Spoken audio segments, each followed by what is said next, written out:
My sister was set to marry a guy who was a complete douchebag. He seemed like a nice catch to any outsider. He was tall, handsome, very confident, a doctor. Basically the sort of guy any woman would swoon over. Unfortunately, he was a sociopathic, unrepentant narcissist, devoid of any empathy, who would take out his anger on anybody he felt beneath him and seemed to enjoy doing it.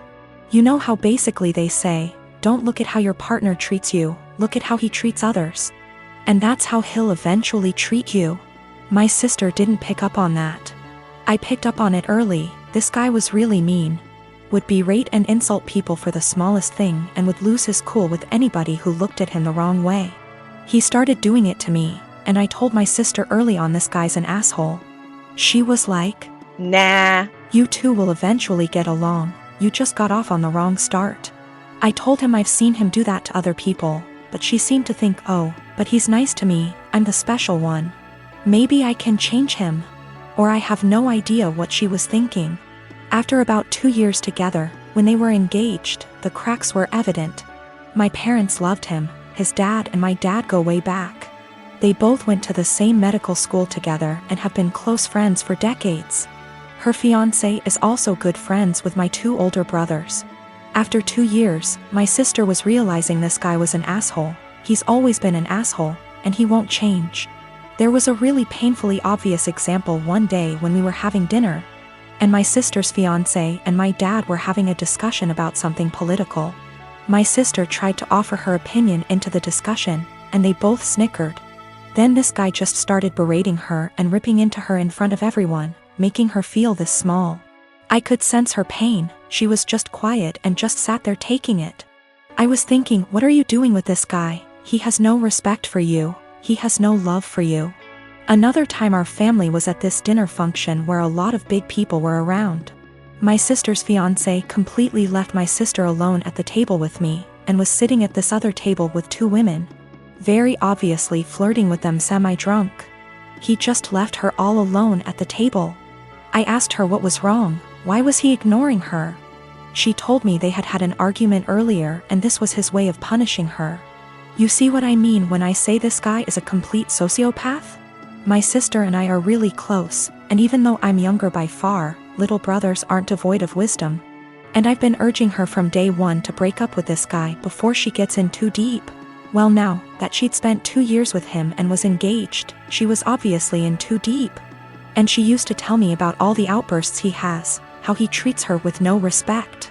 We often had long discussions, just me and her, where she'd spill open like a can of beans and just divulge all the bullshit that he's put her through recently. Sometimes she'd cry and I'd be there to help her out, but she still seemed to want to stick with him. She actually convinced herself that he loved her behind all that horrible treatment, and couldn't pull herself to cancel the engagement, what with our parents, his parents, everyone counting on it. She knew they'd all say she's crazy, turning down this smart, handsome doctor. I kept urging her to break up, but she stuck with the he'll change or he loves me deep down excuses. It all came to a heads when one day she very publicly exploded at him. We were having a huge dinner, both sides of our families, and I was sitting next to him. He kept bullying me the entire night. Move your elbows over, couldn't you wear something a bit more presentable? Stop sticking your hand out like that, it's rude, don't you think you've had enough of that? If I asked him to pass a bowl or the sauce or something, he'd hand it over but then pull away and be like, say please, say thank you. He was smiling the entire time, laughing. My 2 older brothers were also snickering. They didn't seem to mind this guy was publicly bullying me and having fun with it. He and my dad started having one of their conversations again, and my dad started airing out all his general frustrations and disappointments regarding me. And they started both talking about my life openly in front of me. Her fiancé then turned to me and started openly lecturing me, and when I tried to ignore him, hey, are you listening to me? What's the matter with you? Your dad never taught you any respect? My sister just then basically exploded. She was sitting at the other side of the table, guessing she didn't want to be near him, but she was watching what was going on the entire time. My sister just then basically exploded. She was sitting at the other side of the table, guessing she didn't want to be near him, but she was watching what was going on the entire time. I'm a 19-year-old F with 6 older siblings. My parents spent most of my childhood spending money they didn't have on my siblings, so by the time I hit my teenage years, I realized I was probably going to have to fend for myself financially when I turn 18. I started babysitting and doing odd jobs around my neighborhood when I was 14, and eventually got part-time jobs during the school year. By the time I was 16, I was working 3 jobs in the summer and 2 in addition to school. When my parents told me they couldn't pay for college, I'd already earned enough, along with scholarships, to be able to put myself through college and have plenty left over. I've continued to work during the school year, and have been able to make money during quarantine by tutoring online. The issue began a few months ago, when my eldest sister got married. My parents spent $30,000 on her wedding, taking out a second mortgage to do so. To make matters worse, my dad was furloughed 6 days after the wedding. They'd effectively dug themselves into a hole they couldn't get out of. 2 weeks ago, my mom texted me for the first time since the wedding.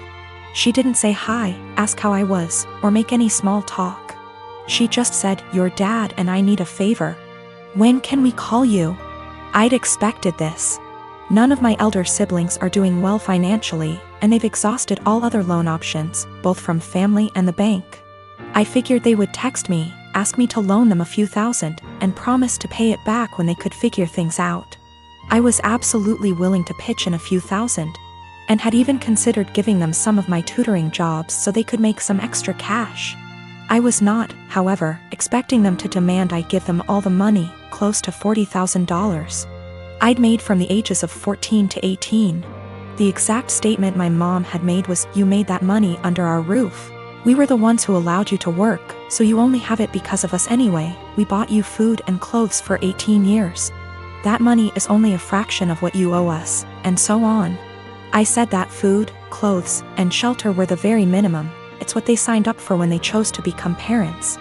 I didn't ask for any of it, etc. They responded by telling me that if it wasn't for them, I wouldn't have the life I have today. I said they were being ridiculous, and hung up. Since that day, both, along with 2 of my siblings, have continuously hounded me about giving them what is rightfully theirs. My siblings, who have never been asked to give them money, are still professing that it's my job as their kid to take care of them. I told them they wouldn't see a cent of my hard-earned money, and have no right to make such a request. I'm torn. I feel awful for refusing to help them out, but on the other hand, this was their fault. I feel I shouldn't be responsible for fixing their mess. My sister-in-law and I have an agreement. She watches my kids 3 days a week, and I watch hers 3 days a week. This agreement has stood since March 2020 without issues. Any changes have been discussed weeks in advance. A couple weeks ago, we had an argument. The next day, I brought my kids to her house, dropped them off, and left. I didn't speak to my sister-in-law, because when one of us is in a rush, like I was, it's standard for us to just let the kids out, stay in the car, and drive off when you see the door open. I drove to work, about 40 minutes away. When I got there, I had about 20 missed calls, and even more texts, all from my sister-in-law, all saying she didn't want to watch the kids given our argument. Her first text arrived a little before I got to her place, but I didn't see it until I got to work because my phone is always on silent when I drive. I rang her, said I'll arrange to work from home, then come get the kids. She said I have 45 minutes to get back to her place or she would call the police. I told my supervisor the situation, and she said I could leave after I did a few things. This delayed me 20 minutes. When I got back to my sister-in-law's, just over an hour later, she said she'd already called the police when the 45 minutes ran out. I then had to stick around long enough to tell the officer that I didn't abandon my children, there was just a communication issue. Sister-in-law and I had another shouting match later over this. I arranged other childcare for my kids and I've been mostly ignoring her since. However, she reached out and apologized, and has asked if I'd be willing to go back to the old childcare arrangement. I work with kids. If I got child abandonment on my record, I would never work in my field again, which she knew. And her calling the police was a massive overreaction, so if she needs a babysitter she can go whistle for all I care. She said that if I checked my phone, talked to her that morning, or came back when I was supposed to, She would not have needed to call the police, and I did this to myself. As she gave me a warning with that first text, and I could have checked my phone or spoken to her directly when I got to her place. All of which she says she would have done if she were in my position, given that we'd argued the night before. I've told her that if she thinks I'm babysitting for her, she's delusional, and she's on her own. Because of my refusal, it's looking like she may have to quit her job because my brother and her would pay more for a babysitter than they would earn from her working. My mother and brother have both called me an arsehole because there were no consequences to her calling the police, and that while she overreacted, she's apologized, so if I really forgive her, I'll let us move on. This income loss would also mean that she, my brother, and my niece and nephew might need to move somewhere cheaper. That my brother might have to take on extra hours at work.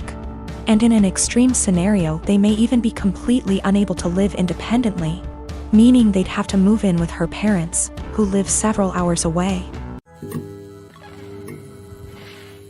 I'm at the gym today and I'm walking towards an empty squat rack.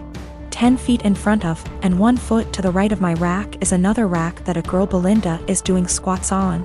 While walking up, I briefly noticed that her leggings are see-through, and when she bends down in her squats you can easily tell she's also not wearing underwear. That's not my business, that's her choice. But it made me uncomfortable to take a rack that was kinda behind her. I had been waiting my entire gym session for one of these racks to open up, and this was my last lift before leaving. So I went ahead and took it. I went through my workout as normal. After every set I check my phone for 5 to 20 seconds. I track every single set for every single lift in a spreadsheet to note how much I lifted and for how many reps. Sometimes I need to remind myself what I did last week to make sure I'm progressing. Sometimes I'm just checking the time. Sometimes I'm changing the song on my Spotify. Tonight specifically, there was a very important basketball game being played, so I wanted to keep up with the score. So I use my phone a lot at the gym. I finished my third set when Belinda turns around and walks up to me, with her phone up yelling, "What the